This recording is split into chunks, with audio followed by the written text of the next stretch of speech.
কোরআনে কারীমের ভিতরে আয়াতুল কুরসির মধ্যে বলে দিয়েছেন আল্লাহু লা ইলাহা ইল্লা হুয়াল হাইয়ুল কাইয়্যুম।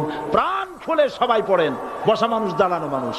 আল্লাহু লা ইলাহা ইল্লা হুয়াল হাইয়ুল কাইয়্যুম।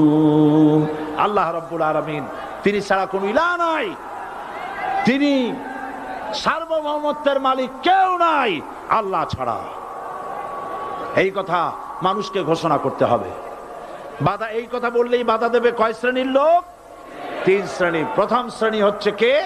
রাষ্ট্রশক্তি। আজও তারা বাধা দিচ্ছে। আল্লাহর আইন দিয়ে দেশ চালাও, তারা তাদের মন মর্জি মোতাবেক আইন দিয়ে দেশ চালাবে। আল্লাহ পাক বলছেন আলা লাহুল খালকু ওয়াল আমরু, সৃষ্টি যার, আইন চলবে তা। কারো বাবার আইন চলতে পারে না, নিজেদের তৈরি করা আইন চলবে না। ইনিল হুকমু ইল্লা লিল্লাহ, একমাত্র আইন চলবে কার? এই আইন রাসূল করিম সাল্লাল্লাহু আলাইহি ওয়াসাল্লাম মদিনায় কোরআন দিয়ে প্রতিষ্ঠিত করেছিলেন।